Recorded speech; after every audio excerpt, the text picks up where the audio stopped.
मंडळी, अक्षय कुमारचा baby picture तुम्ही पाहिलाच असेल. त्यात सुरुवातीलाच एक सीन आहे बघा, आतंकवादी असलेला. त्यातला बिलाल म्हणजे के मेनन याला पोलीस कडक बंदोबस्तात पोलिसांच्या गाडीत घेऊन जात असतात. पण मध्येच या पोलिसांच्या ताफ्यावर टेररिस्ट हल्ला करतात आणि के मेननची पोलिसांच्या तावडीतून सुटका करतात. आता तुम्ही म्हणाल तो पिक्चर होता, त्यात काहीही दाखवता येऊ शकतं. त्याचा रिअल लाईफशी काय संबंध?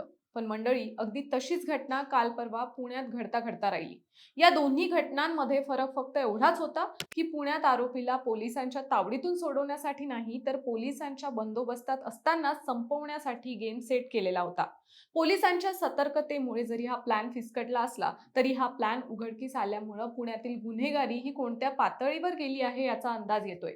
आंदेगर टोळी आणि त्यांच्या विरोधातील सोमनाथ गायकवाड आणि सूरज ठोंबरे यांच्या सुरू असलेल्या गँगवॉरमुळे पुणे शहरात काही दिवसांच्या अंतरावर हत्या होत होत्या आणि आता थेट पोलिसांच्या ताब्यात असणाऱ्या आरोपींना घेऊन जाणाऱ्या वाहनाचा पाठलाग केल्याची माहिती समोर आली आहे. आता हा पाठलाग नेमका कोण करत होतं? पोलिसांच्या वाहनावर हल्ला करण्याचा त्यांचा प्लॅन होता का? आणि पोलिसांनी हा कट कसा उधळून लावला?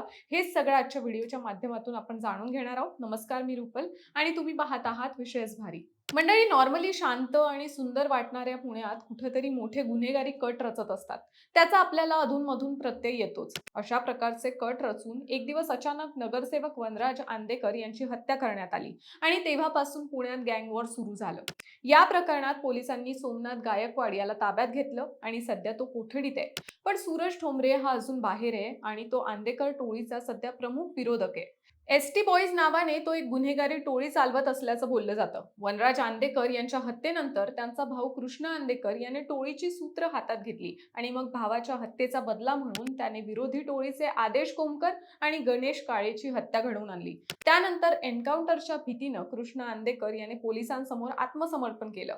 पण त्यानंतरही जेलमधून सूत्र फिरवत त्याने अक्षय म्हस्केची हत्या करण्याचा प्रयत्न केला. आता कृष्ण आंदेकर जेलमधून सूरज ठोंबरेवर निशाणा साधण्याचा प्रयत्न करतोय, तर सूरज ठोंबरे कृष्ण आंदेकरचा काटा काढण्याचा प्रयत्न करतोय. कृष्ण आंदेकर आणि त्याच्या दोन साथीदारांना सुरक्षेच्या कारणास्तव सध्या नंदुरबार आणि धुळे कारागृहात ठेवण्यात आलंय. काल परवा याच प्रकरणातील सुनावणीसाठी त्यांना पुण्यातील शिवाजीनगर कोर्टात हजर करण्यात आलं होतं. कोर्टातलं काम पूर्ण झाल्यानंतर या आरोपींना घेऊन पोलिसांचं एक वाहन नंदुरबारकडे निघालं. याच वेळी शिवाजीनगर कोर्टापासूनच विरोधी गँगच्या काही पोरांनी पोलिसांच्या या वाहनाचा पाठलाग करायला सुरुवात केली. पुणे शहरातून बाहेर पडल्यानंतरही ती बाईक चाकणपर्यंत पोलीस व्हॅनच्या मागे होती याचा पोलिसांना संशय आला. त्यामुळे पोलिसांनी चाकण परिसरात वाहन थांबवून दुचाकीस्वारांना पकडण्याचा प्रयत्न केला. पण पोलिसांची चाहूल लागताच दोन्ही संशयितांनी बाईक जागेवर सोडून अंधाराचा फायदा घेत पळ काढला. यानंतर गुन्हे शाखेनं या प्रकरणाचा कसून तपास सुरू केला.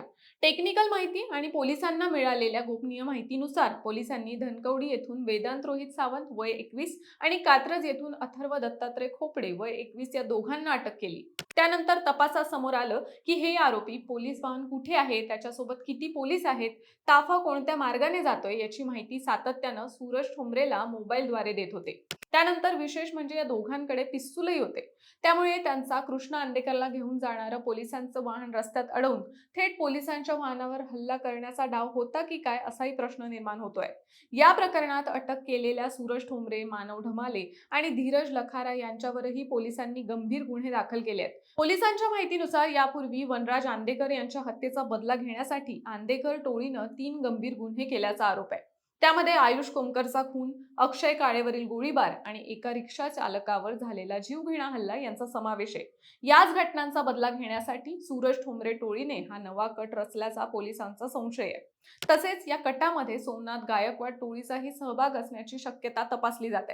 सध्या पोलीस या प्रकरणात या टोळीचं नेमकं काय टार्गेट होतं, हा कट कोणी आखला, हल्ला कधी करण्याचा विचार होता आणि या कटात आणखी कोणाचा सहभाग होता याचा सखोल तपास करत आहे. त्यामुळे या संपूर्ण घटनेमुळे पुण्यातील टोळी युद्ध पुन्हा भडकण्याची भीती व्यक्त केली जाते.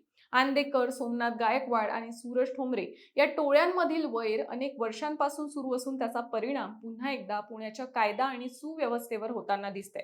आता या प्रकरणात पोलीस पुढे कोणती कारवाई करतात आणि या टोळी युद्धावर कितपत नियंत्रण मिळवतात याकडे सर्वांचं लक्ष लागलंय. पण काल परवा झालेल्या या घटनेनं पुण्याचं गुन्हेगारी विश्व हे कोणत्या थराला गेलंय याची कल्पना करता येते. एखाद्या बॉलिवूड पिक्चरला साजेसं नियोजन आणि गुन्हेगारीचं कट विद्येचं माहेरघर असलेल्या पुण्यात रचलं जातंय हे जनसामान्यांची आणि महाराष्ट्राची चिंता वाढवणार आहे. काल जर बाय चान्स या तरुणांनी पोलिसांच्या वाहनावर हल्ला केला असता आणि त्यात पोलिसांच्या ताब्यात असलेल्या आरोपींचा मृत्यू झाला असता तर ही महाराष्ट्रासाठी खूप धक्कादायक बातमी ठरली असती. नशिबानं पोलिसांच्या सतर्कतेमुळे ही दुर्घटना टळली, पण तरीही अशा प्रकारची वाढती गुन्हेगारी ही पुणे पोलिसांसाठी डोकेदुखी ठरतीये हे मात्र स्पष्ट आहे. बाकी मंडळी, तुम्हाला या घटनेविषयी काय वाटतं हे आम्हाला कॉमेंट्समध्ये नक्की सांगा आणि विशेष भारीच्या YouTube चॅनलला सबस्क्राईब करायला विसरू नका.